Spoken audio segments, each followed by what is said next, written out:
much. On behalf of the Manufacturing Institute and Heroes Make America, I want to welcome everybody to today's Heroes Connect Military to Manufacturing. We are so excited to have such an impressive group. Obviously, watching the polls, seeing people joining us from all across the country, it just means a lot to us to see your interest in manufacturing, and particularly in Johnson & Johnson today. Since we are not able to host in-person tours right now, we launched Heroes Connect to introduce you virtually to manufacturers that are hiring today. And for those of you that are not familiar with us, as the Heroes Make America program, I want to tell you just a little bit about who we are. This is our initiative to connect the military community and the manufacturing industry. Our signature program is a DoD-approved SkillBridge training program operating on 5 sites across the country. The next slide showcases, I'll let Jen, if you'll, or Tyler flip to that. This next slide showcases our incredible team and our upcoming training classes. To learn more about participating in Heroes Make America or getting involved, please express interest in the chat, reach out via email, or engage with us through LinkedIn on our showcase page. Today, we are incredibly honored and excited to showcase our sponsor and dedicated partner, Johnson & Johnson, a leader, a true leader in the military veteran community, representing the best in manufacturing. It is my privilege to introduce Lee Lau, who is the Senior Program Manager for Military Veterans Leadership Development Program. Lee, I'll let you kick it off for us. Again, thanks everyone for joining us. Excellent. Thanks you so much, Heroes Make America team. Well, first and foremost, I hope everyone is well during these times. And I would say that the J&J team is thrilled to be here and joining you today to talk about Johnson & Johnson and opportunities and really how we're changing the trajectory of healthcare for humanity. If you could advance the slide, please. Okay, great. One more. Okay, so here's just a flow for today's event. I'll provide an overview of our organization. I think some of you will be surprised about the depth and breadth that really is Johnson & Johnson. And then we'll transition to have one of our veterans, Ryan McCool, talk to us about our veteran community at Johnson & Johnson. Next, we'll move over to hear about our supply chain organization and some personal veteran stories. And then finally, our talent acquisition team will walk us through how to seek out and learn more about opportunities at Johnson & Johnson. So we have a wide representation on the call today, and please know that we are all available following the call to answer questions that we don't get to today. Next slide, please. Before we kick it off, I know there are lots of faces on this call. We thought it would be great to just quickly go around and introduce ourselves. I'll start really quickly again. Lee Lau, I'm the program manager for our military veteran leadership development programs. And I also work on a number of our other veteran talent initiatives. I've been at Johnson & Johnson about 10 years in a variety of HR roles. Ryan? Yeah, good afternoon. My name is Ryan McCool. I'm noticing now that I'm not quite as tan as I am in that picture, so I need to work on that and get outside. But I'm right here. I'm right here in the bedroom. What's up? Somebody's not. There we go. I've been at J&J for 5 years. I work in supply chain planning for our OTC business, products like Tylenol, Motrin that I'm sure you use, and I'm a veteran of the United States Marine Corps. Excellent. I'm Michael Farino. I'm Senior Manager of the Supply Chain Development Programs. I've been 9 years with J&J, all in the supply chain function. Hello, I'm Michael Syntax. I'm Director of Engineering Compliance, part of our pharmaceutical sector.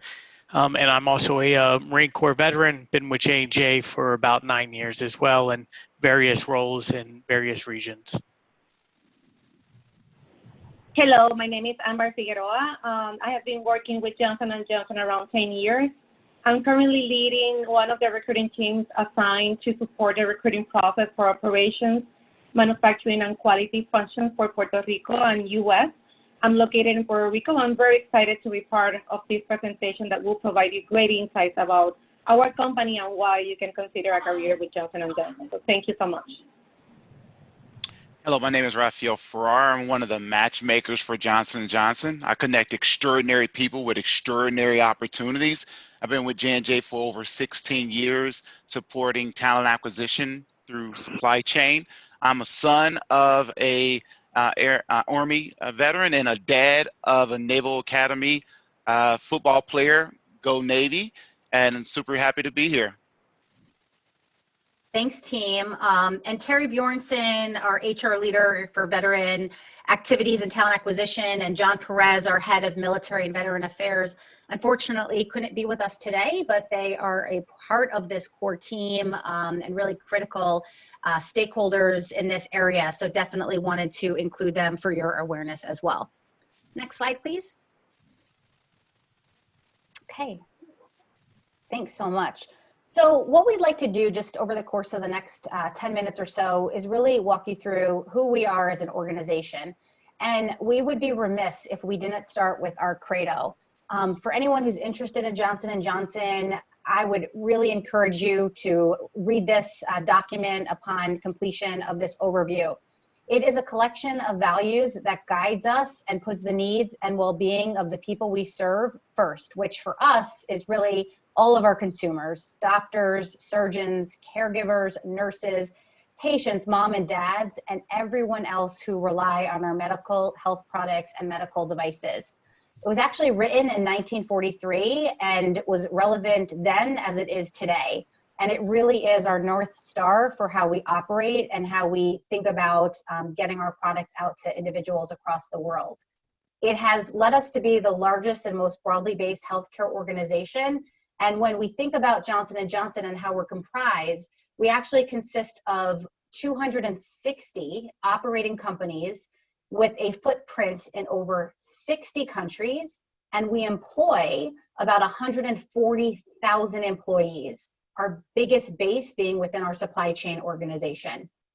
So as we talk about our organization today and the way our credo was written, it talks about our customers, our employees, our communities, and our stakeholders, and that's the sequence of the overview that we'll walk everyone through today. Next slide, please. So we know that when most people think about Johnson & Johnson, and I admit to this myself when I applied to my a similar position 10 years ago, we think about it as a baby powder, healthcare consumer product good company. But our Janssen pharmaceutical sector is actually our largest part of our portfolio. And within that sector, we help to fight the world's most pervasive diseases and bring new hope to people around the world. In 2019, our segment sales were over $42 billion in this area. And if you could just advance to the next slide, we'll look a little bit more specifically into how we do that. So we focus on 6 therapeutic areas, which are metabolic disease, pulmonary hypertension, infectious disease and vaccines, neuroscience, and oncology. And with COVID right now as an example, we believe that science has no limits. Through extensive investments in R&D and through additional capabilities like AI and data science, we really are trying to meet the unmet needs that exist in the world. And of course, as we all work from home right now and really want to find a vaccine for COVID, COVID is something that we are very closely invested in helping really the world find a vaccine for this pandemic. If you could advance to the next slide.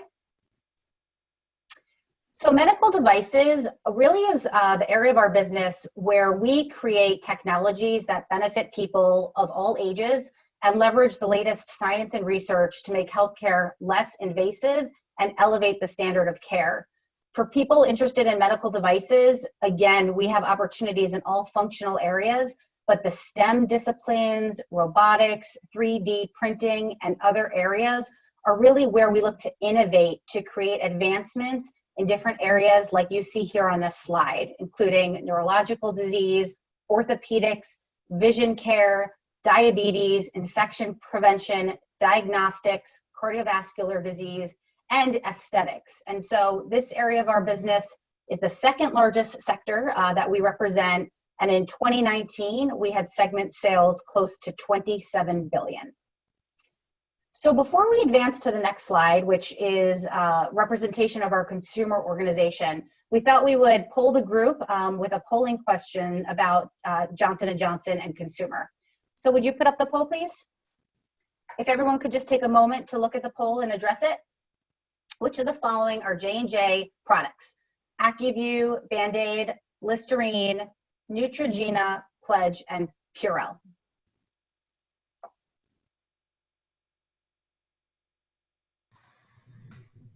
Lee, this would get me every time. Just when I think I know, I'm always wrong.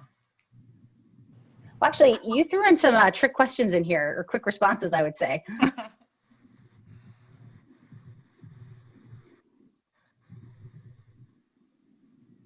All right, let's go ahead and wrap that one up, Tyler.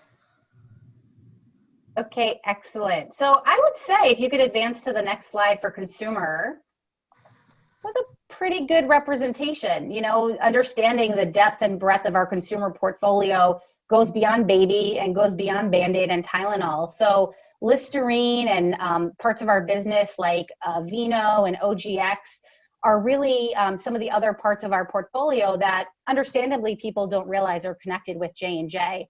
But actually, J&J is one of the world's leading consumer health companies, and we have segment sales last year of close to $14 billion. And our innovation in healthcare is really driven by market insights. So, you know, we kind of are always keeping awareness as to latest trends happening in different parts of the healthcare and wellness area. And we do that through both growing some of our brands and the product lines internally, but also through our acquisitions, which I'll talk about in just a minute. So hopefully many of you recognize these consumer products from your household. You hopefully have some of these on your shelves. And just know after this meeting, if you didn't prior, that these are also part of our J&J portfolio. Okay, next.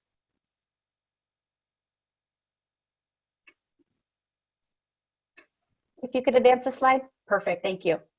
So I think this is a great slide, honestly, just to talk about our strategic acquisitions. So when an organization like Johnson & Johnson thinks about how to grow, like I mentioned a slide ago, we think about it both like organically, internally, and then we also think about opportunities rather to leverage the latest technology, to make a real world impact, and to really, you know, keep a competitive footprint in some of our different areas. And this also allows us to be nimble and flexible, and in some ways operate like a startup. So this slide just captures some of our new acquisitions that we brought into the Johnson & Johnson portfolio and umbrella. You can see some under the medical device sector, and some like Momenta and Actelion would be within our pharmaceutical industry. So again, these help us to continue to meet unmet needs in the world of healthcare, and either do so in a new therapeutic area, for example, or continue to build on an area that we are currently working on internally. And Momenta actually, I think just was just announced last month, so that is our newest acquisition. Okay, next slide. So when we think about our credo, the next group that we think about, our second responsibility, is to our employees. And this is really important to Johnson & Johnson because we want you to live your best life, however you define it, while doing your best at work. And we know this means different things to different people. I, for example, benefited from the wonderful maternity benefits while having my two children while a J&J employee. And for that, I am eternally grateful, as I was able to take a large amount of time off, knowing that I had a job to return to that would continue to keep me engaged and stimulated once I balanced my work-family responsibilities. As it applies to the military community, we have some of the best-in-class military benefits. One I'll just highlight, and I think Ryan will speak to later, is our Guard and Reserve benefits. We, in the last few years, implemented a benefit that individuals on deployment will receive 100% of their Johnson & Johnson pay, in addition to their Department of Defense pay for 24 months of deployment. So we also have transition back after military leave, time off, and expanded mental health services for military members and their families. So that is just one of the large array of benefits that I wanted to bring attention to, but we are constantly reviewing our portfolio of benefits. COVID is a great example of this. You know, when the pandemic hit for us all and children were working remote from home and we couldn't get access to our office, Johnson & Johnson immediately stood up and put together a variety of different offerings so each individual could understand and determine how to best balance their work-life scenario for them individually. Next slide, please. So our responsibilities continue beyond customers and employees and into the communities where we live and work, including our global community. This is on a global level in terms of our citizenship and sustainability approach, which is linked up very, very closely with our credo. It happens on small scales and it happens on extremely large scales when we think about giving access through our global public health organization to people who don't have access to medical care. On a more local level, right now, our Veteran Leadership Council, for example, is engaged in the 9/11 Travis Manion Foundation run. And so across our groups, we're coming together for that really important cause, just to share, more of a local community effort that we're doing in the veteran community space. Next slide, please. And finally, our final responsibility, not our first, and this is intentional in its order, is to our shareholders. And our past performance has shown that when we live by the values that I just talked about, we deliver value for our shareholders. I'll read a quick quote from Alex Gorski, a veteran himself and our CEO, which I think really resonates.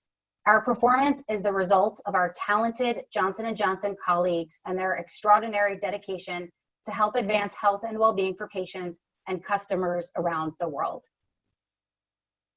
Next slide. The next two slides really just talk to you about our 2019 full year results.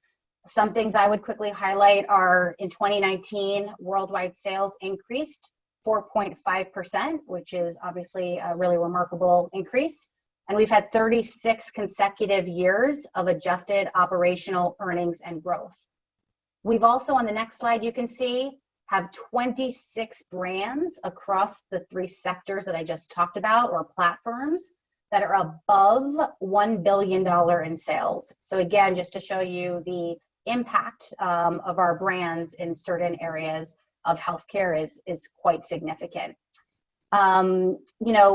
Just to wrap, I think before we hand it over, this was a super quick overview. You all can find a lot of great information on our Johnson & Johnson site, as well as in our year-end reviews and whatnot that is included on our website. So I encourage you to do that, and of course, ask any questions rather throughout this presentation today. Okay, great. And if I could transition it over to Ryan. All right, good afternoon. And if you could advance the slide, please. When I exited the Marine Corps in 2013, I can remember that one of the things that I was most concerned about was the community and the camaraderie. Obviously, many of you know, deploying with Marines and soldiers, airmen, there's nothing like it. And the bonds that you build, I still have lifelong friends from the Marine Corps. What would it be like in the civilian world? And we have a video here to give you a little glimpse of that, and then I'll talk to some of the other community aspects of Johnson & Johnson. So if you go to the next slide, and we'll see if the video will cooperate with us. Johnson & Johnson is the world's largest and most broadly based healthcare company. We're profoundly changing the trajectory of health for humanity. We make a huge impact on people's lives. We're all about values. We write them in stone. Values like diversity and inclusion. And that includes the military-connected community. We supported you then. We support you now. We'll support you always. We get recognized for it. Our military leave policy provides industry-leading, best-in-class benefits to Guard and Reserve service members.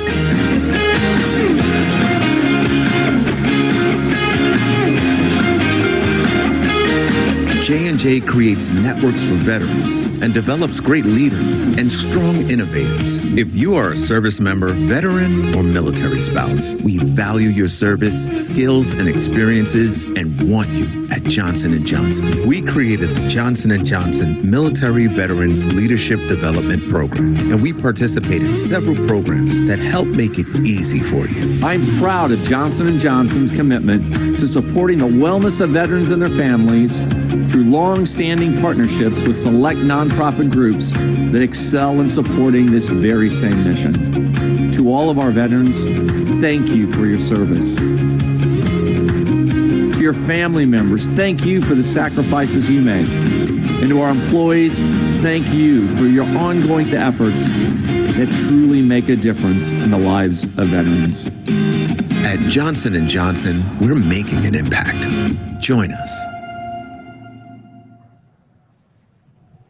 Okay, hope you enjoyed that video. You can go to the next slide. That video certainly brought a smile. Oh, there we go. Once was good enough. Brought a smile to my face. And I think some of the things that it touched on were the long-standing legacy of support. And one story I'll specifically call out here is duct tape. Many people might not know that duct tape was actually invented by a woman, an employee of Johnson & Johnson in World War II. We were packaging ammunition containers in boxes to be sent overseas to fight in the war. And one of the feedback was that the tape that was currently being used was too difficult to take off.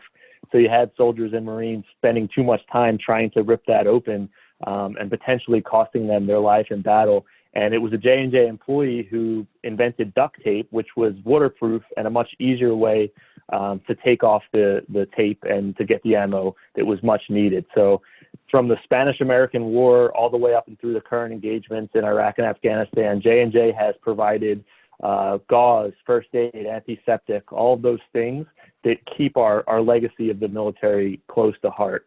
When we talk about best in class, Lee touched on it earlier. We had a military leave policy prior that we would keep you whole. So if you made $100,000 at J&J and only $50,000 in the Army, we would provide that extra $50,000 to keep you whole. And I was so inspired by our leaders who continuously went back and said, no, we want to be the best in class. What is best in class? And now we're at 100% pay for those folks who go downrange. And trust me, even though the conflicts are winding down, we have people and friends downrange right now. And it's a very difficult situation on their family that they're leaving behind. And we hope to come together as a J&J community to help them out, as well as with the benefits. And one thing that struck me was we had our Courtney Billington, who is a prior Army officer, West Point graduate himself. He was at the Pentagon accepting one of these awards, and he said we can do better. And that's kind of the mentality, is that we never stop improving. When you look at the opportunities to connect and engage, and this is where I'll get to, hey, am I going to miss that camaraderie from the Marine Corps? And I get that through our Veterans Leadership Council, and we volunteer with all of these nonprofits listed below. The Travis Manion program has the Character Does Matter program, where J&J employees go into local high school and talk to young kids about character and the importance of leadership. The USO, we actually played a part in building a brand new USO facility at the Newark Airport, extremely rewarding. American Corporate Partners, where we take, myself, I'm one of them, we have veterans who are in the corporate space, and not only veterans, but other employees as well, who work with currently transitioning service members and help them out with resume, interview skills, how to land a job, things like that, LinkedIn. And then finally, Wounded Warrior Project, which is a new one that I'm involved with, where we know that the Wounded Warriors core competency is they know what our veterans need. And at J&J, we're the world's largest and most broadly based healthcare company in the world. So how can we leverage our skills as a healthcare company to help veterans in need? And we're particularly focusing on some of the mental health needs, the PTSD, anxiety, and depression. So I think I'll leave you with, when I was in the Marine Corps, I used to put on the uniform every day, and I never doubted my mission. We were defending the country, and we had our core values of honor, courage, and commitment. And when I found Johnson & Johnson and the Credo values, I never have a day when I'm driving home from work, back when we used to do that before COVID, but I never have to have a day where I have to wonder if what I'm doing is meaningful and what I'm doing has a purpose, because of all those things Lee mentioned. We're quite literally trying to cure cancer. We make Aveeno wipes for teenagers who might be struggling with acne and want to feel better about themselves. Medical device for elderly folks who may need a hip implant to help them walk better. So I think it was a great fit for me, and I'd encourage you to reach out to me with any questions, whether it's on this forum or on LinkedIn. And I'm always happy to talk to veterans, so hopefully we can help you out today. Thank you. And I think you go to the next slide. It will be I'll take over here. Yeah, go Thanks, ahead. Ryan. Thanks, Ryan. Yep, Appreciate no it. problem. Well, I'm proud to here to speak today about supply chain for a few minutes. I think a good place for us to start is in the definition of supply chain. So we can head to the next slide. For J&J, supply chain is inclusive of all of the hands-on tasks that it takes to really make and deliver the product, as Lee introduced, from raw material sourcing to manufacturing to packaging to delivering the product to the customer. And to make that happen, all elements of logistics are under the responsibility of our supply chain, which requires many types of jobs, from planners to technicians, electricians, machine operators, warehouse handlers, operations supervisors, quality laboratory techs. And at most locations, manufacturing runs around the clock on shift work, so allowing for multiple work needs. Each of these jobs, as you can imagine, requires a level of autonomy and leadership by the individual, but as you would expect, requires some team leadership as well to get the job done. So if we could move to the next slide. The goal of supply chain really is to reach customers. And on most days, J&J does that successfully with 1.2 billion people around the world. And globally, there are 96 internal manufacturing sites in 29 countries, which consists of a total team of 56,000 people. Now, you may often hear or read, or as Ryan said a little bit earlier, that J&J is the largest and most broadly based healthcare company in the world. But the question comes, what's that based on, right? And one of the metrics is the one you see in the bottom right-hand corner, which is 323,000. So J&J makes 323,000 different SKUs, or stock keeping units, or also known as unique products.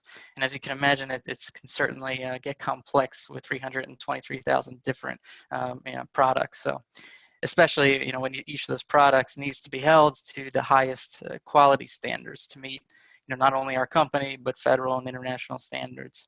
So, with all of that taken into consideration, I'm proud to say that J&J is regarded as one of the best supply chains in the world by the external rating firms. J&J is actually ranked number 3 in the top 25 supply chains in the world.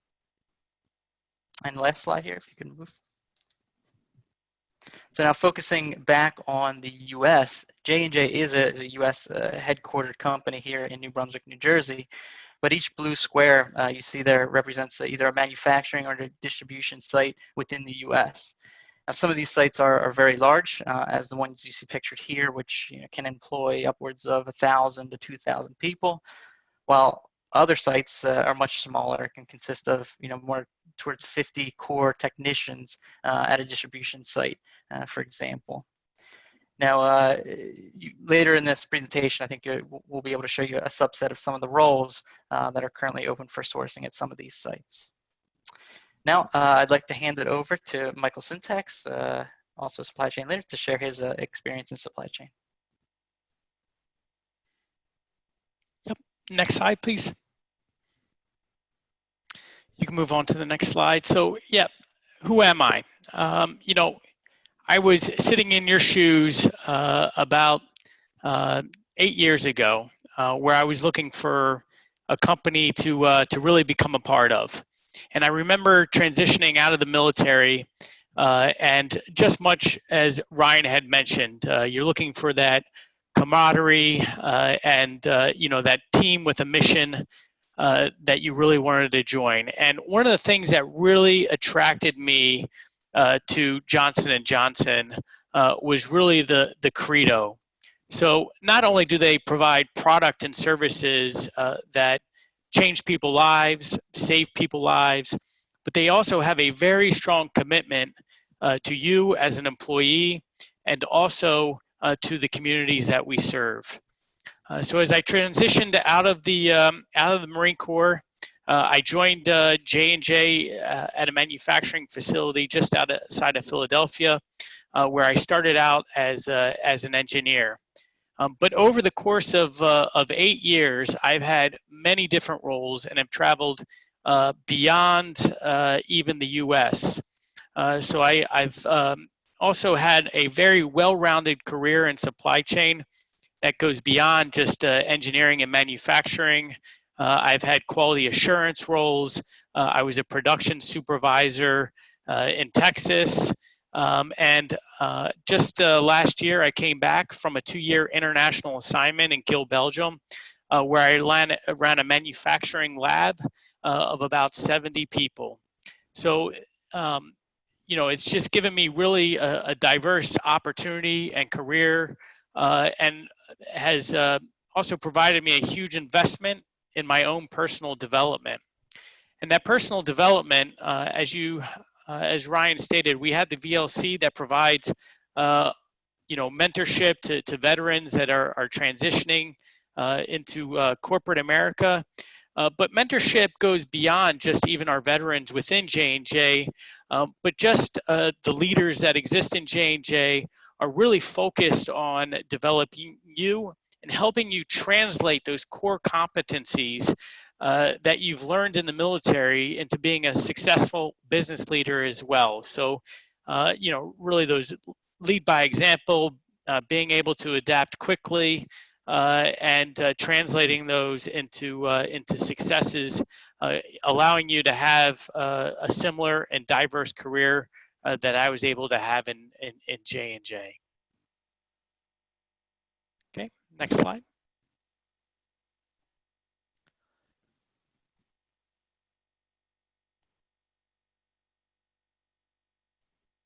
All right, so fantastic. So I'm going to take on this portion. So me and Ambar are from the talent acquisition team. And I saw one of the questions earlier in the chat that asked a little bit about, how to identify positions for J&J.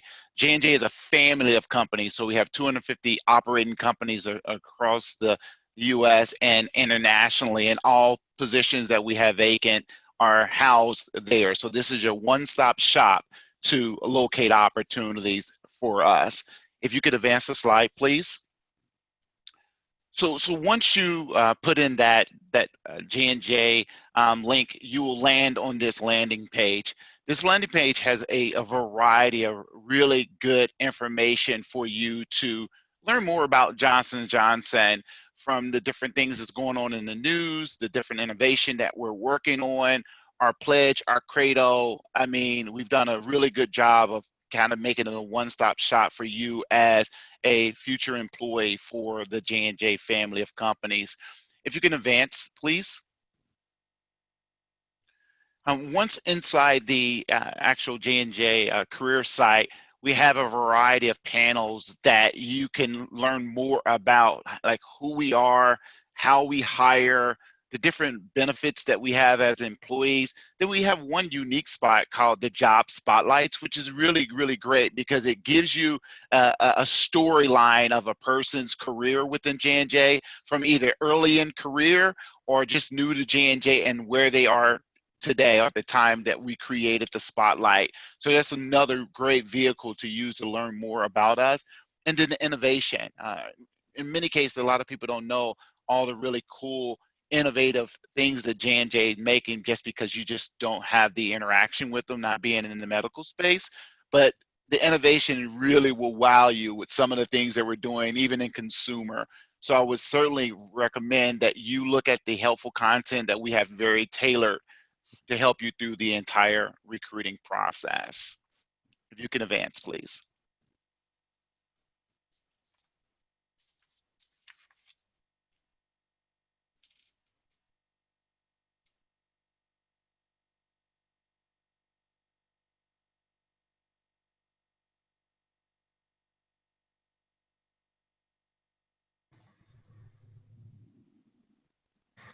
Are we frozen, or did we lose somebody?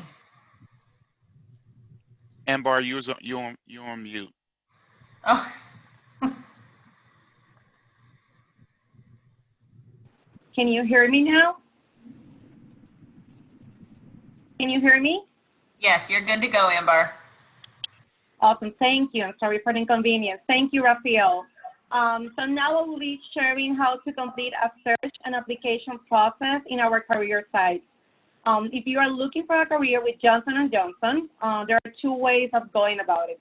You can search by function, business, or location, or you can always use the search bar of every page on careers.jnj.com using keywords, location, position titles, and requisition number. If you are not finding what you are looking for, be sure to join our Global Talent Hub. That way you will get alerts about new jobs that match your interests as they become available. Once you find a job, please make sure to read very carefully the job description and qualifications. The qualifications are identified as required or preferred. We use required for experiences and skills that you need in order to perform the job. So you will not be considered unless all requirements are met. You will also see preferred or desired in some qualifications. That means that you may be able to perform the job without them and learn them as you go. Now, if you have all the required experience and skills, you can continue your application process submitting your resume. Then you will be required to complete the pre-screening questions. We use the pre-screening questions to assess on a specific criteria to qualify for the role. For example, years of experience, education, and skills. Afterwards, you must complete a credit assessment. The purpose is to evaluate the compatibility of the candidate with our values and organizational culture. Before submitting your application, very important, make sure all your information is correct. And during the application process, the system will ask you to indicate how you heard about this job opportunity. So please select for the first question, General Professional Association, and for a specific, Heroes Makes America. We want to be able to track your application and make sure the results of our partnership with Heroes Makes America. Next slide, please. Thank you. So these are some of the open jobs that we have right now. If you are interested, please make sure to visit our careers.jnj.com site to review the job description and submit your application. Very important, all our jobs are posted for 7 calendar days.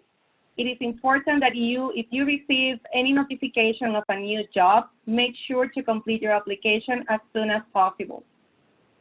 Next slide, please. Thank you. In our career site, you can also join our Global Talent Hub, as I mentioned before, to create your job profile. We will use your profile information to send communications about our job opportunities tailored to your career interests. And as a final note, I want to share the great news that we are basically coordinating a coaching session for a deep dive about our recruiting process, interview methodology, and what to expect during the recruiting process with J&J. So stay tuned for additional details and dates. Thank you. And now we have time for your questions.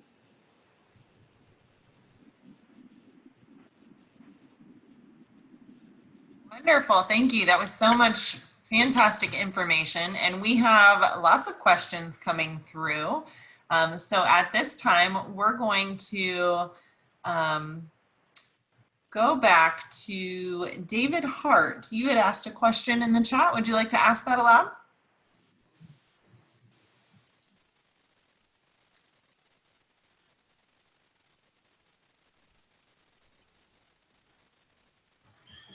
Yeah, sure.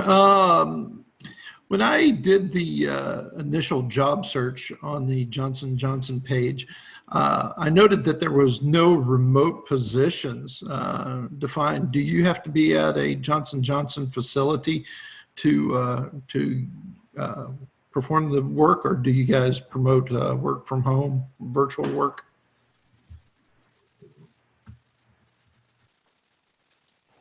Yes, we have several positions that in terms of the work from home is possible, not necessarily for all the positions. Now with the COVID-19 situation, we have several resources working from home, but it's very important for you when you check our career site to make sure to explore the option of relocation of the position is available for working from home.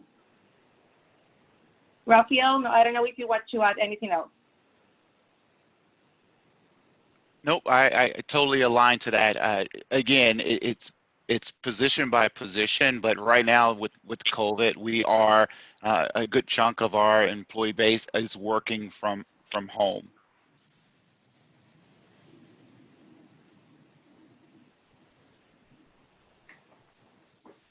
I would just David, add, I hope that.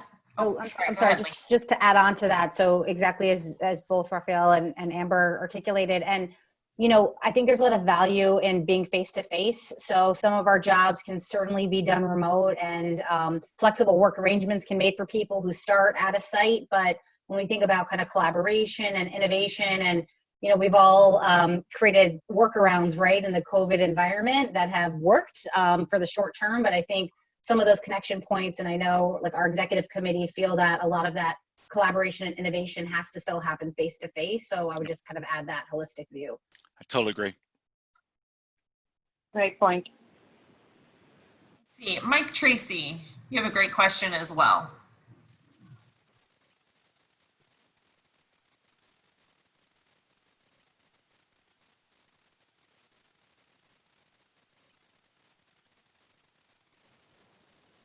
All right, I'm going to go ahead and ask that for Mike. I remember he couldn't use the microphone last time. Sorry about that, Mike.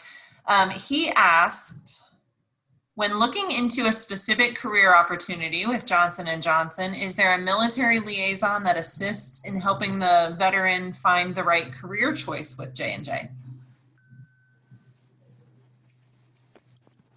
Well, J&J doesn't have a pre-identified resource in place, but one of the things that the talent acquisition team will be doing with the Heroes Make America program is we're planning an event later in the year to do some of that the coaching, helping how to make the transition, speak, from going from military speak to civilian speak, especially when you're talking to hiring managers and things of that nature. So we're going to lean into like the Ryan McCools of the world to help us help you be very successful during the process.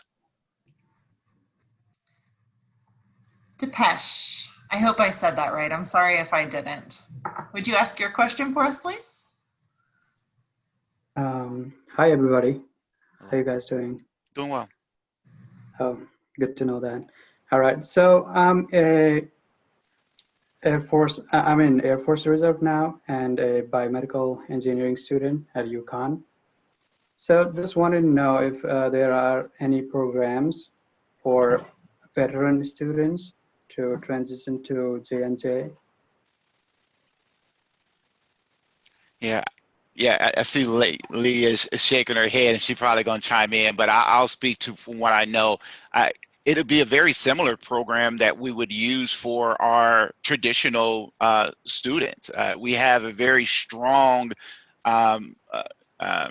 programs for our students coming from college into the J&J community, a number of leadership development programs that we have that welcome individuals like yourself into our organization. So absolutely, we have programs for an individual like yourself that's currently in school, just so happen to be a veteran on top of that, that's seeking opportunities with J&J. And on the career site, it says university opportunities. So you'll click that and it'll show you just a large number of opportunities for that skill set.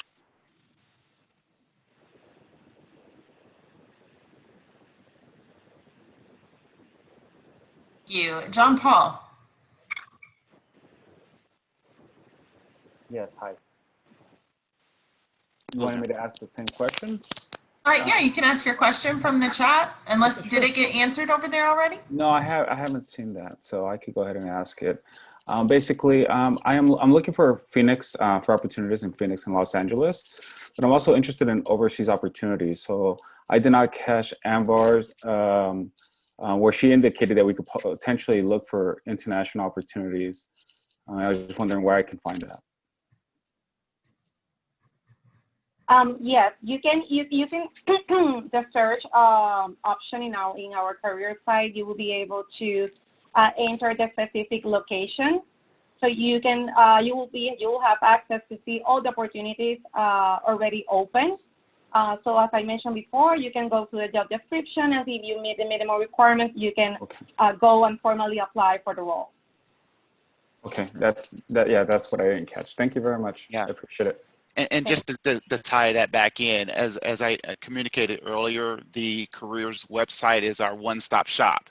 So for all the J&J operating companies, those opportunities are found and housed at that one single platform. So no matter where you are in the world, that's the one-stop shop to submit interest to opportunities with us. Okay. Well, thank you, Rafael. Appreciate it. You're welcome. David Cross. Hi, good afternoon, guys. Hope everyone is doing well today.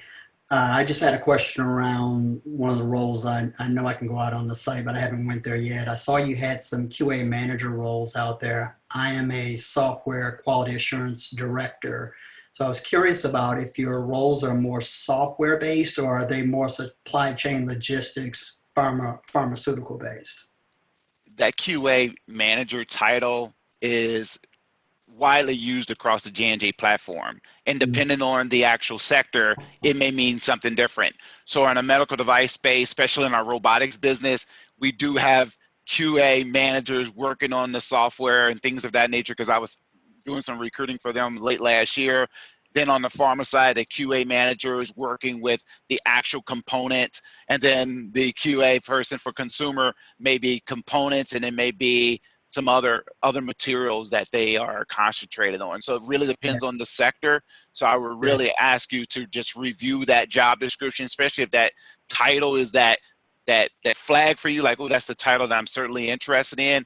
Then I'll tell you to take a journey on through that job description to see if it aligns with you really, really well.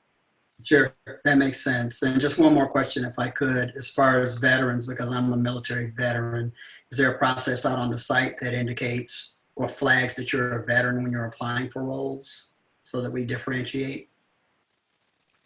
No, there's nothing there that calls out anything specific other than what we're going to try to take advantage of, the Heroes Make America as a drop down. So when you go in and select your source of hire, that you select the Heroes Make America. So that way we know that you are coming to us through this organization, which in turn will flag it that, hey, this individual is a veteran, and we certainly want to pay some attention to them. Makes sense. Thank you, sir. You're welcome. Jeremy Duncan, I think that just maybe answered part of your question, but it looks like you still had another part too.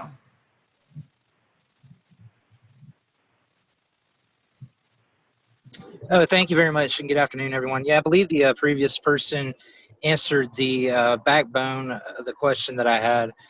Basically, is there any type of indication in the application process that our applications are from veterans or military? And so in regards to that, I think the answer was, we can select the Heroes Make America sources are type of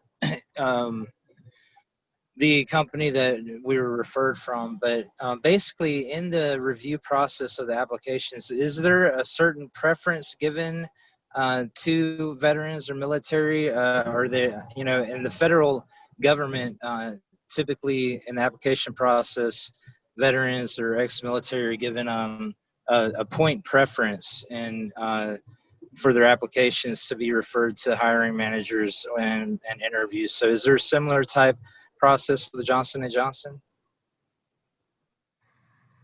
I can take that. Yeah, there's no, I think you might be referring to if you apply for the fire company or the police force, you will actually get a point system and have your veteran status be a benefit for you. What I will say is that we measure the industry standards as far as veteran hiring. We look at the government guidelines for veteran hiring, and we have a leadership voice that starts at the top with our CEO, Alex Gorski, that's dedicated to hiring veterans and, like I said, wants to be a leader in that. So while there is no formal point system, we always encourage a diverse workforce, and that includes veterans. Yeah, spot on, Ryan. I would just add that, we value the transferable skills and leadership that veterans bring into the organization for all roles. And so as Rafael and Amber and our recruiting team and hiring managers, Mike and Ryan on this call, for example, are looking at resumes that come in for any job, that's something that makes that population stand apart often because they have experience and skill set that all of you have from leading. that the general population or the civilian population might not. Okay, great. I appreciate that both. And one quick follow-up. Is it recommended to actually list any of our military experience on our resume per se, especially if they're translatable to the specific role that we're applying for? And the reason I ask this is because I've almost noticed this personally, and I've heard it elsewhere, that depending on the HR or the recruiter, the hiring manager, sometimes there can be a bit of discrimination against hiring veterans. And I just wanted to know if there's any way to navigate around that, whether we leave our experience on or off our resume. I've got a comment on that, and I'm sure Raphael wants to chime in too. No, go ahead. You go, Ryan. Yeah, I remember when I was in college, and we had these corporate resume experts come in, and I had my time in Afghanistan listed on my resume. And he told me, hey, you might want to watch out for that because they might think Afghanistan, this guy's a combat vet. Is he stable? And then I talked to someone else who was a veteran and said, look, Ryan, if you go to a company and you'd have to hide the fact that you served in Afghanistan or be embarrassed by that fact, do you really want to work for that company? Absolutely. So I put it on my resume proudly.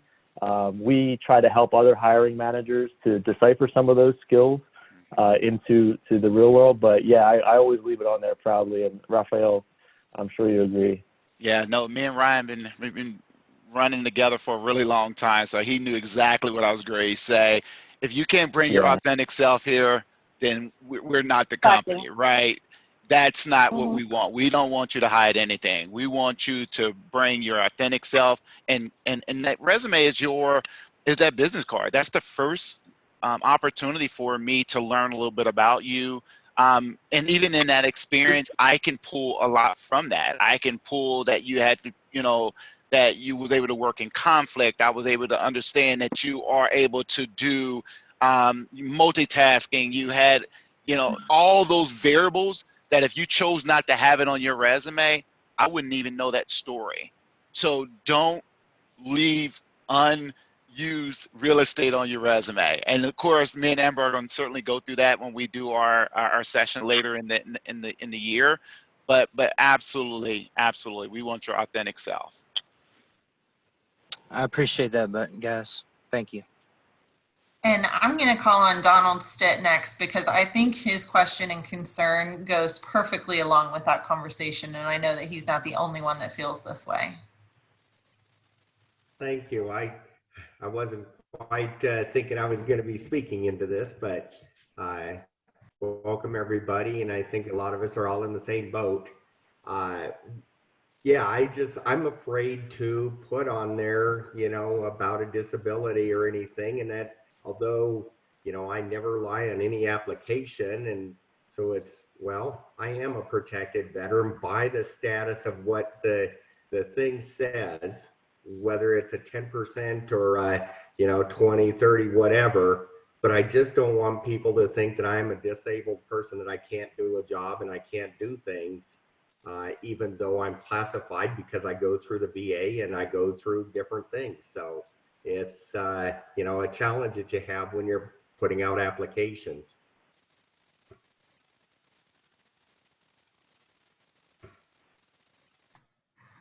I think I probably froze, didn't I? No, I think you're good. That was great. I think he was wondering too if the team had any perspective on protected veterans and when they apply. Yeah, correct. Yeah, I'm just trying to figure out and see what your perspectives are on that. And I love a company that actually has the mind of watching for veterans. I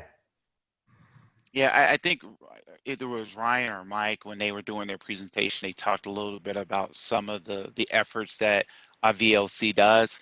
But that's also through true partnership with one of our other employee resource groups, which is our mental health diplomats and our ADA group.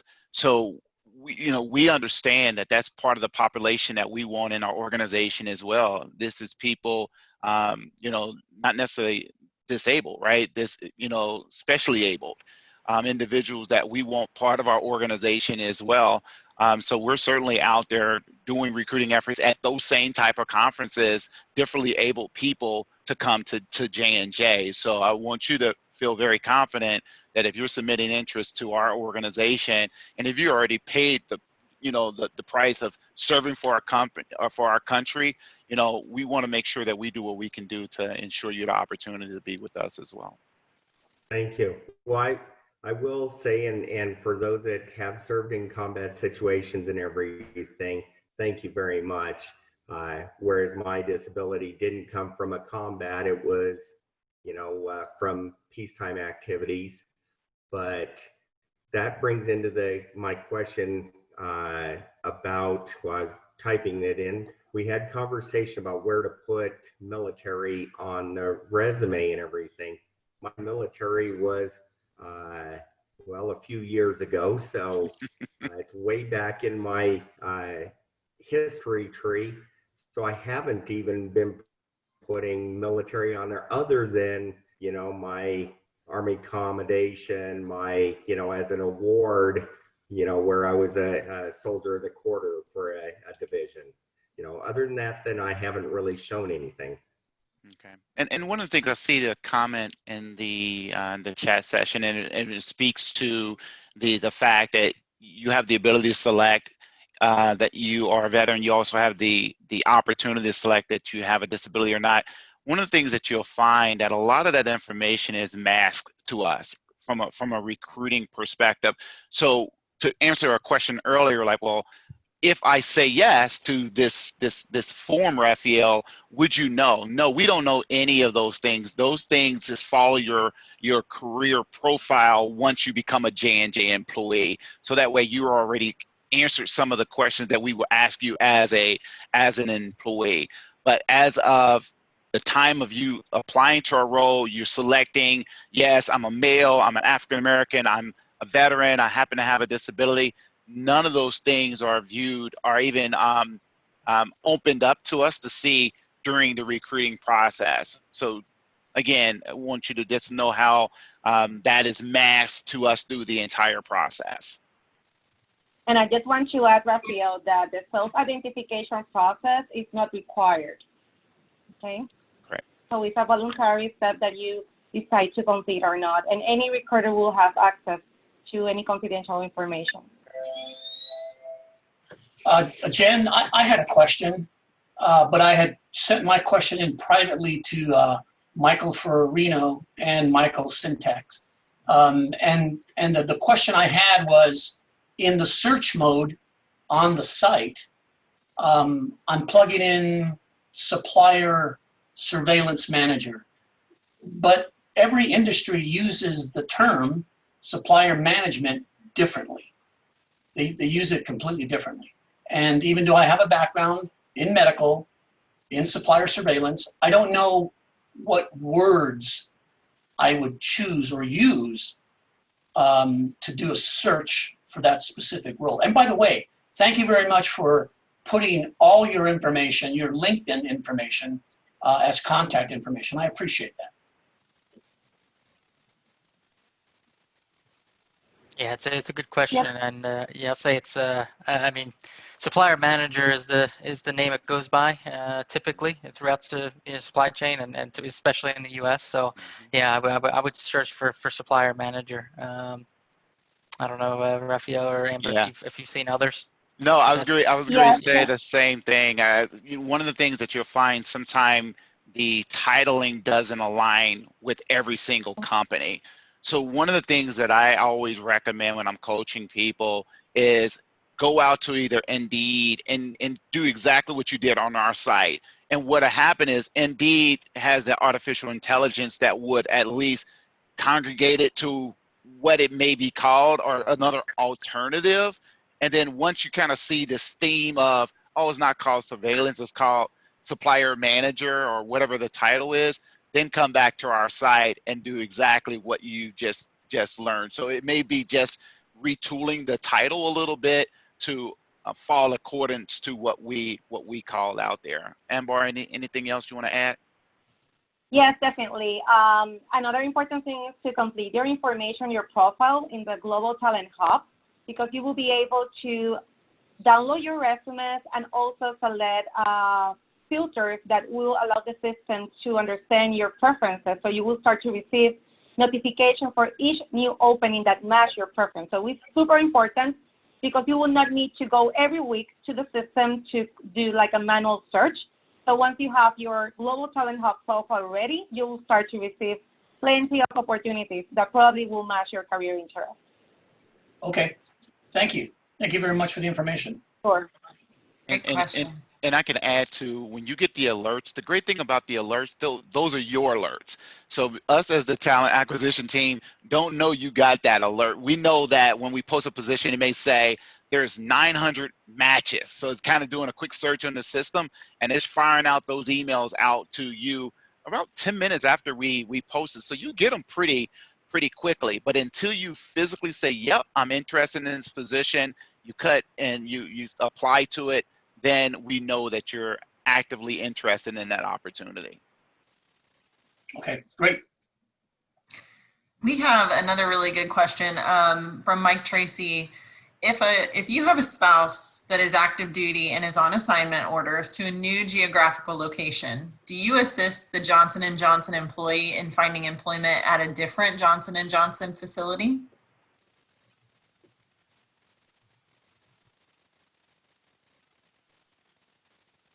I know you guys are tired of hearing me. So I try to pause for a little while. So I have seen us do it, right? But it's a case-by-case situation because you may be, the spouse may be trailing to another location that we may not even have a site there. So I have seen it work where we did have a site in that particular area where it worked out. But again, it would certainly be situational depending on. I just had one recently where I had a person at our Monument, Colorado site. Her spouse moved to Texas. They were able to move down to Texas with her role. So it just happened to work out. But again, it's certainly situational. Makes complete sense. Glenn, you have a question as well. And I'm not sure what SCM is, so I'm going to definitely let you ask it. So SCM, both mics will know, is the supply chain manager. And it's really interesting to find out that you guys are number 3 in the world. Incredible. What is it that's helped you get there? What are the analytics and the elements, the components that put you in that place? And also, into the future, what does it look like to stay at the top of the game, the top 5 for J&J? Yeah, it's a great question. Great question. I'll answer the first half, and then I'm going to make Mike answer the second half, which is the future. That's the harder question, right? But the first question. So what makes us number 3 right now? If you look out there, it's Gartner is the ranking external firm that ranks us in the top 25, and it's based on 3 things. First is business data, right? So straight just growth and costs of goods sold. J&J has 35 years of consecutive years of year-over-year growth. That's one of the main factors that leads to a high ranking in that category.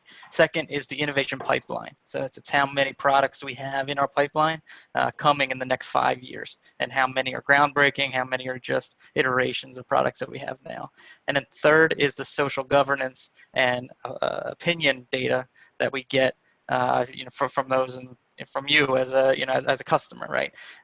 So those 3 factors all factor together against all the rest of the companies, and that's how we've slowly come up the rankings over the past 5 years. I think last year we were at number 8, moving up the rank to number 3. So Nice. slowly making that growth. So Good job. I'll stop there. And Mike, I don't know if you have anything to add to that, or if you want to talk about the future side.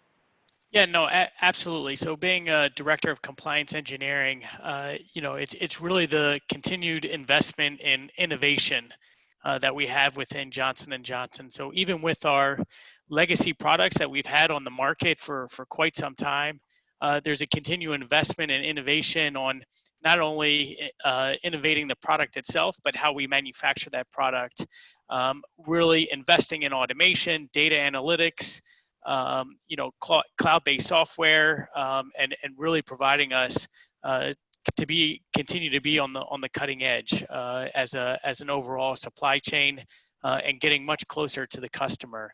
We like to say we have a faster forward mindset, so test, learn, and implement quickly. Right. And even though we are, let's say, a company that has been around for a very long time, we still like to be like a startup and continue to invest and innovate.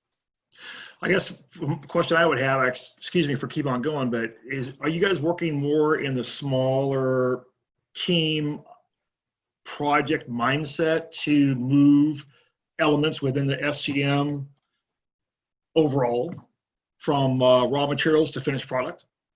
It's really very dynamic and situational based. If you're building a brand new manufacturing facility, right. Of course, there's a much larger team that needs to be involved in that. You're talking about a project in the hundreds of millions of dollars. But then other projects, they may have much smaller teams, lower the decision level within the organization to make things happen quickly. Cool. Thank you, gentlemen. I appreciate it. I think, Glenn, as well, there's a constant debate within J&J and J&J supply chain of we are this large company, and as Raphael said, a family of companies. So when does it make sense to take an operating company and leave them alone and let them do their thing? I think a good example is we acquired Vogue and Neostrata, two very small, cool companies, and they were really good at getting products to the market fast. So when we incorporated them, we didn't push big J&J and say, okay, now you're going to follow our process. We said, let's learn from you and let's see how you get products to the market so fast. So I think a big part of the innovation is you can do innovation organically, or you can do innovation by acquisition. And we try to learn from some of those smaller, nimbler companies how to be faster. But you got to figure out best in practices the way you guys are right now at that level into the future. You got some serious competition out there globally, and you guys are incredible in order to stay ahead at that level. Just saying. Yep. Nice little pat on the back. There you go. Exactly. Thanks. Appreciate it, Yeah. guys. Jeff Pomowski, you have a great question. Please ask that for us.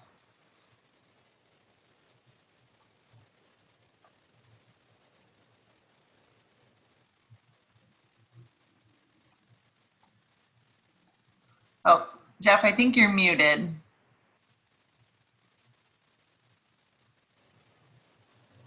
I think his question is, it seems like a majority of the jobs require a bachelor's degree. What's your policy on advancement within the company without a proper education? And I think that's a relative term, proper education. But I'll turn it to maybe Raphael or one of the HR folks as to positions without a college degree.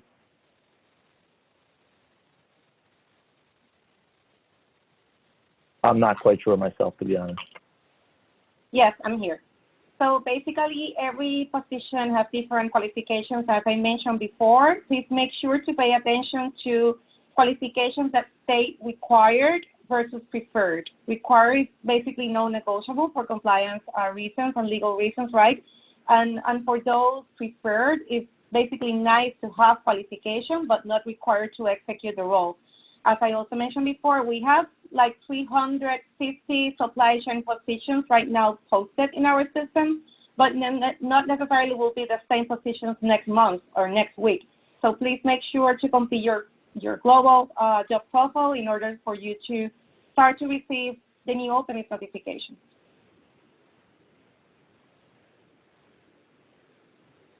And one of the things I would like to add, when you think about J&J benefit offerings, one of the offerings we do have is tuition reimbursement.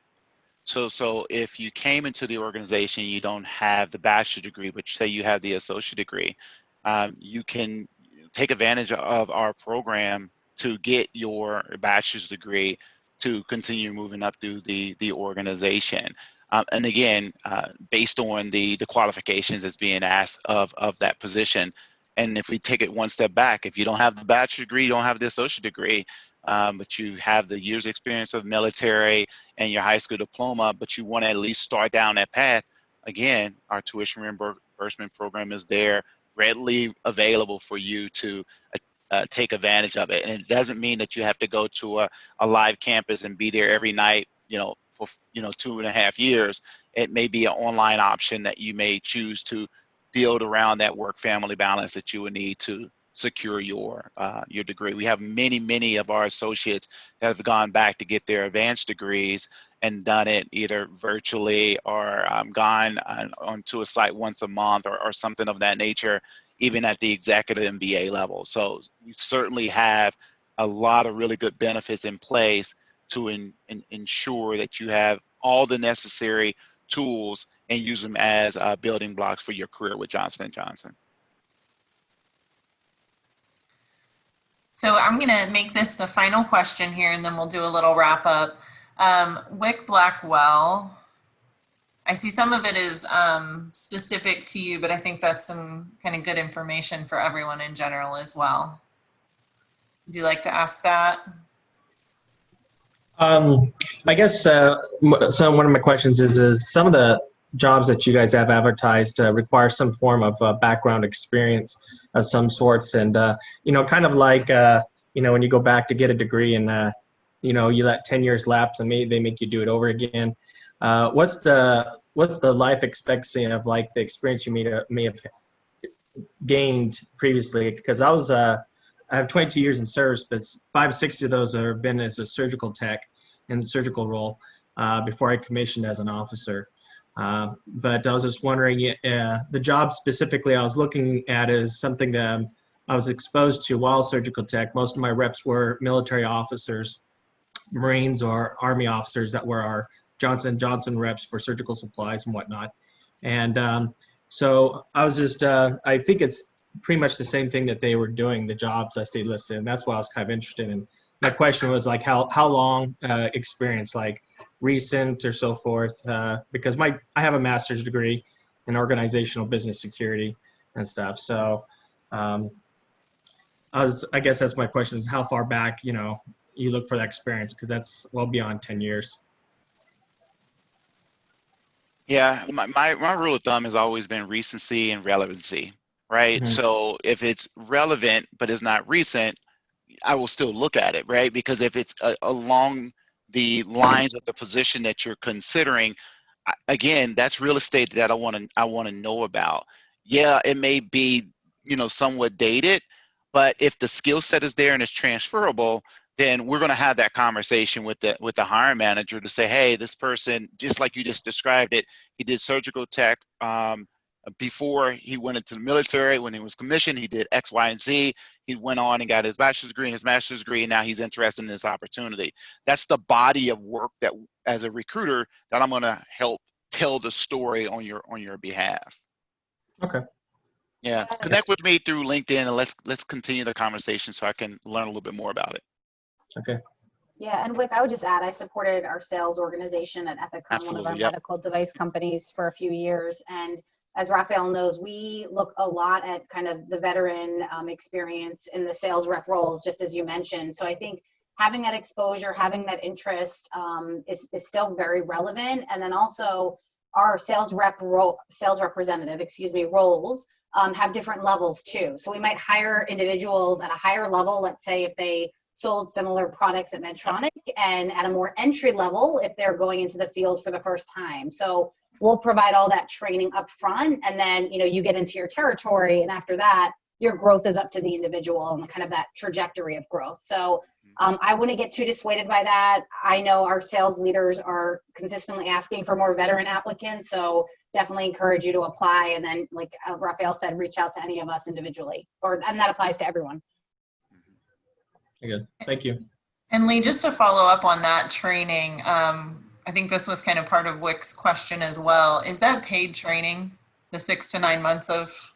She answered it. Yeah, I would say and we get that question even for our leadership development programs, like, okay, then what, right? Like, am I a real active J&J hire? So absolutely, we don't have, any non-paid jobs, even the Hire Our Heroes because you're DOD is like the only exception to that, because you're paid by the Department of Defense. So when you come into Johnson & Johnson through a leadership development program or a position such as a sales rep that requires a lengthier onboarding, right, before we put you in the operating room engaging with doctors, all of that would be paid. You're an active employee on our headcount.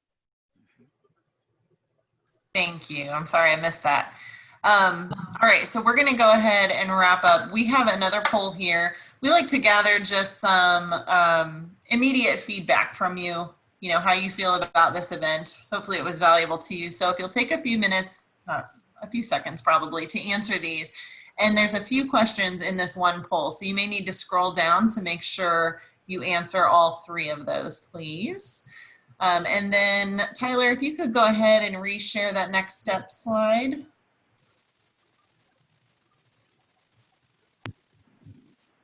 Thank you very much. So we always like to leave with some action steps. So number 1, search the careers.jnj.com page. And then also you can on social media follow the hashtag JNJ Careers to learn more there as well. We do encourage you to follow both Heroes Make America and Johnson & Johnson on LinkedIn. If you are not on LinkedIn, you need to be there. And if you aren't even sure where to dabble, hit us up and we will help get you some pointers on how to build out a solid LinkedIn profile. Our goal is to get all veterans, military spouses, transitioning service members over there because it's such an incredibly valuable tool. Through that, then, we encourage you to connect with the J&J team as well as the Heroes Make America team. And I know that we have put the links for all of the J&J folks who are on with us today, so you can access their LinkedIn profiles easily. Connect with them, send them a short message, just letting them know that you were on the Heroes Make America or the Heroes Connect event with them today so that they know where you're coming from, and it can help kind of continue that conversation as well. You can also share about your experience on this Heroes Connect event using the hashtag Heroes Connect M2M, and then we encourage you to follow that because you can see from other events that we've done, things that have been said, or you can follow upcoming events. We always use that when we're posting those. And then finally, we hope that you found this valuable enough that you'll continue to attend future events with us as well. We like to do these typically weekly, sometimes a couple times a week, highlighting different companies. So our next event is next week, Wednesday the 23rd. We will have Colgate Palmolive with us. That is 3 p.m. Eastern, 2 p.m. Central. So make sure you check those time zones. And you can find the registration for those on the Heroes Make America website. And we'll, of course, be sending out invitations to everybody who participated today. And then Friday of next week, it's not on there, but we also will have another Heroes Connect event with Mars, who make Snickers, Skittles, all kinds of stuff. Just like you didn't know all the J&J products, I'm sure you don't know all of theirs either. So we encourage you to join and connect with them. I would like to take a moment just to thank Johnson & Johnson. This has been not just informative with your presentation, but the Q&A session allowed us to really get some great kind of insider information, but a lot of the things that the military connected community wonders all the time. So to be able to have you all here to answering those questions honestly and giving those tips about how to best access careers in J&J and what you look for is invaluable. So thank you so much. With that, I am going to go ahead and wrap up and hope that we will see you all on a future event.